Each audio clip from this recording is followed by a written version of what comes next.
Welcome back, welcome back, welcome back, welcome back to another episode of What Do You Know? NFL Expert Picks. In this episode, we're going to discuss the Denver Broncos at the Houston Texans. And boy, oh boy, a lot of the experts are going with the Denver Broncos. Boy, oh boy, I disagree with them. In this game, Denver has their best cornerback, in my opinion, the number one cornerback in the league, Pat Surtain. He's out. In that defense, I really wonder how it's going to look because I don't think it's going to look the same. Even though Dre Greenlaw is coming back off of suspension, Marvin Mims is also out in this game for that offense. He really takes the top off of the defense for Denver. So that's going to be a thing to watch. Also for Houston, Nico Collins is back in the lineup, and it also looks like Christian Kirk is going to be back in the lineup. Last week, they won against San Francisco without either of those top two wide receivers. So really impressive what that offense was able to do and lean really heavily on that defense because that defense is elite. You cannot deny the Houston Texans defense is very impressive. Very fun to watch, definitely. And one of the healthier teams in the league. I appreciate really what Houston is doing this year. Even though they have a losing record right now, we all know that they're a winning team. Houston Texans are going to be in playoff contention, and in my opinion, can still win this division because their schedule has been a lot tougher than the Indianapolis Colts. And these teams, it's going to get real interesting to watch later in the season. But we're not even. This is going to be the halfway point of the season, and the Houston Texans, if they reel off this win, I believe they'll be at 500. So it's going to be really interesting to watch. If they can bounce back and catch up on the Colts.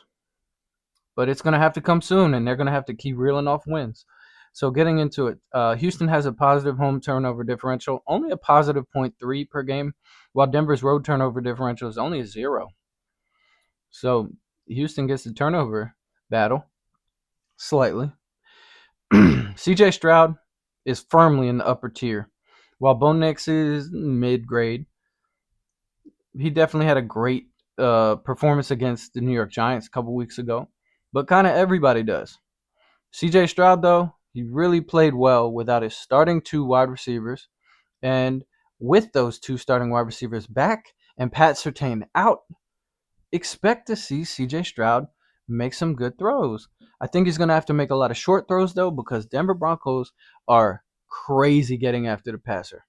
They really rush the QB well, and Houston does not block well.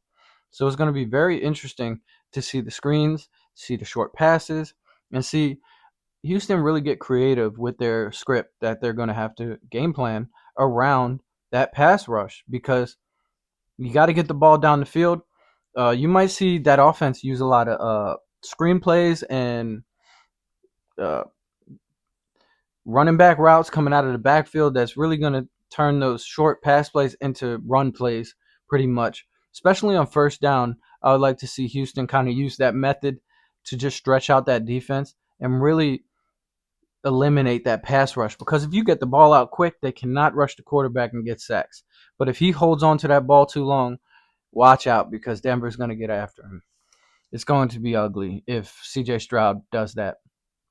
But I don't think he will because CJ Stroud, he has what it takes to really bring this team back this season because they started off really poorly.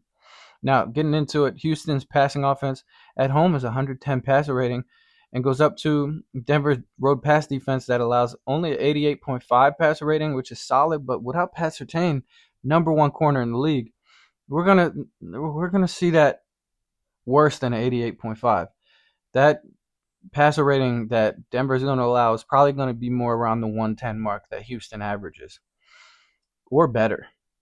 Houston's defensive unit, though, only allowing a 76.6 passer rating. That is crazy. Derek Stingley is amazing. Love watching him in coverage. He's very good. Denver's road passing offense is 94. It's pretty mid. It's average, I'd say. Third down efficiency, Houston's offense comes in 42.5% converting on third downs. Denver's offense on the road is only converting 30%. That is trash. Both defenses are good on third down. Denver away allows 32%, while Houston at home allows 32%. But third down conversion percentage, you're going to see an uptick in Houston converting because Pat Surtain is going to be out. That's really going to cripple this defense, I think, and it's going to make it tough. It might be the difference in the game. But a lot of people are picking the Denver Broncos to win. And with the Pat Surtain injury and those two coming back on the offense for Houston, and Houston really looking healthy right now in this time of the year, I'm really excited to see Houston win this game, and I really think they will win this game. Houston's also rushing for 123 yards per game at home, while Denver's rush defense is allowing 102.5. That's expected. Denver's road rushing offense gets 111 per game, while Houston's only allowing 99 at home. So Houston's defense really holding it down for that team and allowing the complementary football to catch up as the season comes along. Houston is offensively starting to click, and I'm really excited for what they have for the rest of the year. That losing record ain't going to last long because they're going to win this game. And I have the Houston 80% confidence to win this game. Go Texans.